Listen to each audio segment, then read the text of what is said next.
People are always in my fucking business, worried about what I'm doing, what Floyd is doing, what Floyd ain't doing, what I do got, what I don't got. I'm gonna stay in my lane. I ain't gonna fuck with nobody, and I don't want nobody fucking with me.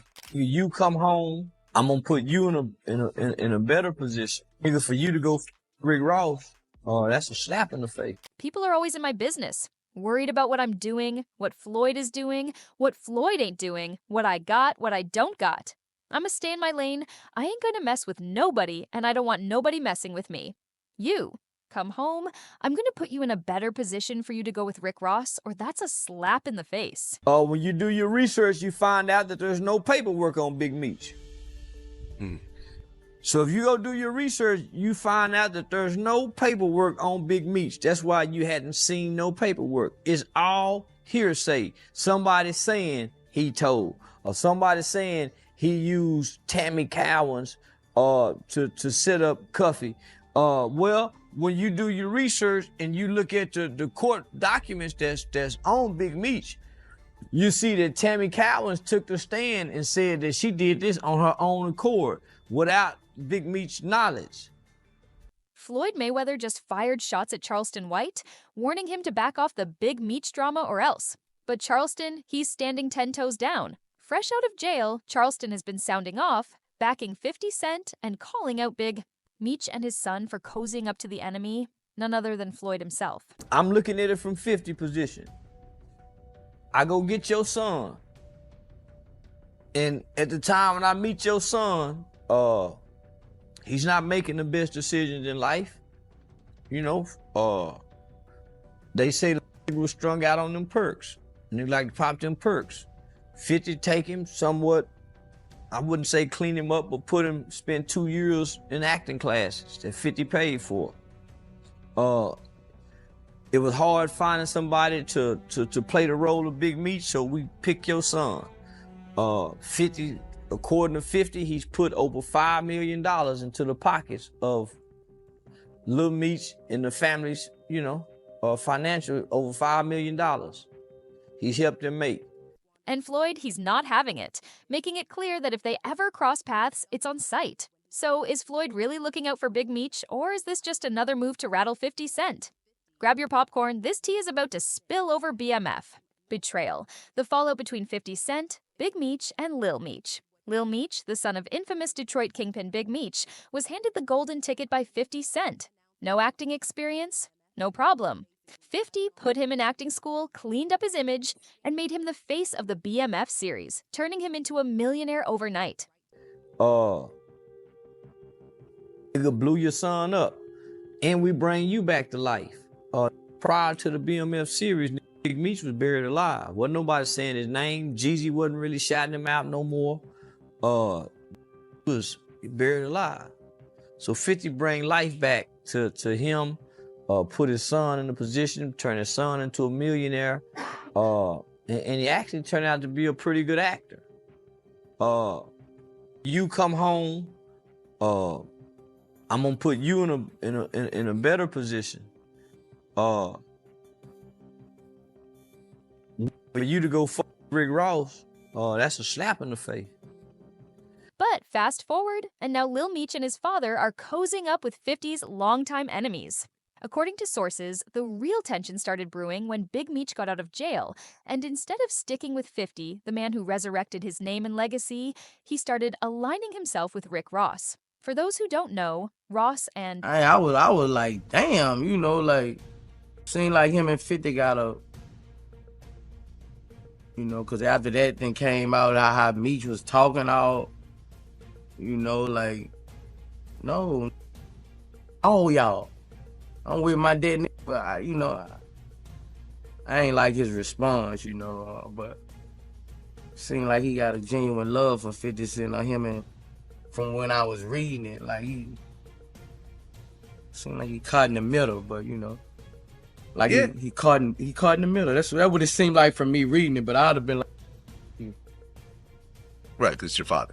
My daddy. 50 have had one of the pettiest and most brutal rap beefs in history, one that's been dragging on for over a decade.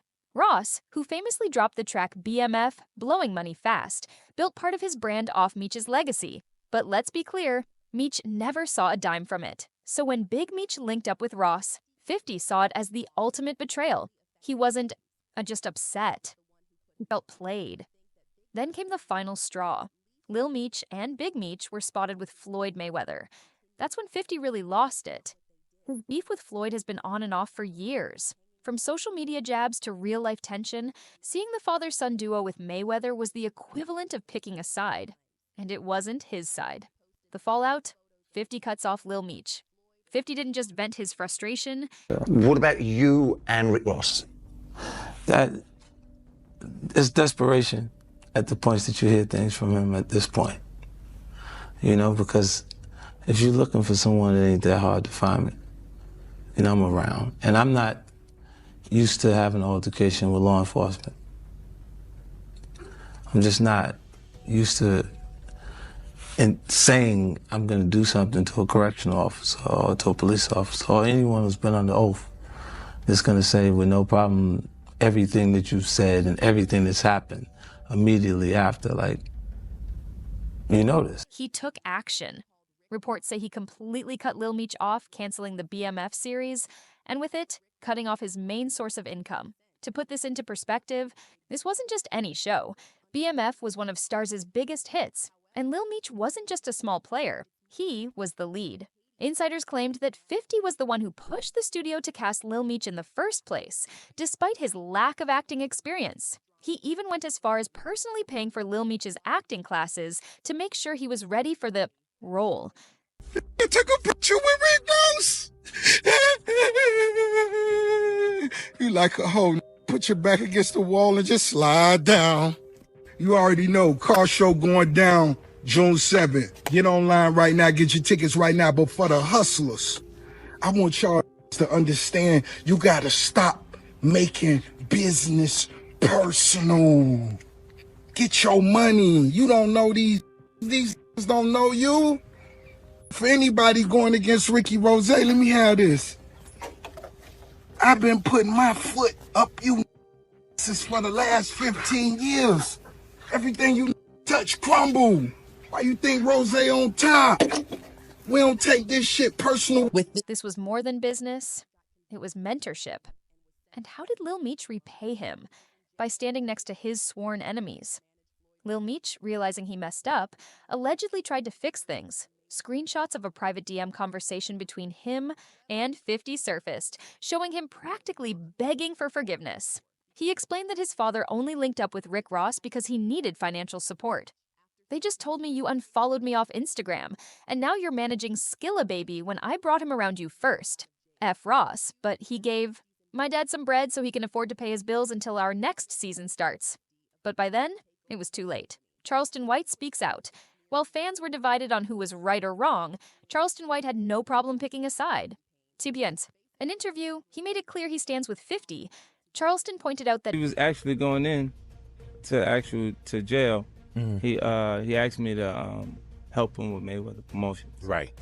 Then as he actually got in and I took a look, I realized there is no Mayweather Confronts. There's no LLC, there's no seal, it's not incorporated, it's just a name. Yeah, that comes out people's mouths. Right. See, technically, Floyd is a Golden Boy fighter. You see what I'm saying? He fights on every Golden Boy card. They do all the footwork on like every the show. negotiations and the imprint, the paperwork. They built the whole show. So when he says helping with Mayweather Promotions and it's not there, I go, okay, I know what he means. He wants me to get it together. Put it together for him. So I do TMT Promotions. I get it all the way together. Sign the actual fighters. We had acquisition of Gamboa. It's like I had to negotiate a release. It was 1.2 million. Andre Durrell, IBF champion Billy Dip, WBA champion Celestino Calabero. So we brought them over. I brought him over while Floyd was, still incarcerated. Then he comes home. There's the 50 took him under his wing, put millions in his pocket, and turned him into a household name. According to Charleston, betraying someone who did that much for you is a slap in the face. He argued that 50 had every right to be mad, especially since Big Meech and Rick Ross never had a real relationship before. Charleston also shut down the snitching allegations against Big Meech, pointing out that no official paperwork has ever surfaced proving those claims. He criticized those who continue to push the narrative that Meech used Tammy Cowens to set people up, saying that when you look at the actual court record, Let's Get Floyd Back in Pocket campaign that goes on, where, you know, it's $300,000 chains being bought and buying new Lamborghini and all these new things, and I'm sitting there going, yo, when you gonna give me the money? Because you'd already invested. Right, like when you gonna give me your half of the money back? But I ain't trying to press him because he just got out of jail. Right? So it's like, let him cool his heels before you. Was that in the millions? Yeah. Okay. So you sitting there big, and I'm like, yo, so when, but see, the fighters are an asset in themselves. They are that talent, regardlessly. Right. You know, so I'm looking at him going, so there ain't no pressure there, but I'm saying, when is he gonna say he wants to, you know, to give me the other half of it? Well, I gotta ask you for it. Right. And then when he, are we talking over $2 million? It's about that. Oh, okay. At that point, it was, you know, invested in. All right. So look, he goes, when he finally does bring up the actual the situation, he acted like he didn't know anything. Like, I didn't tell y'all to do that. I didn't tell you to do that. Oh, man. And I'm looking at him, and he looked in my face saying, you didn't tell me to do that.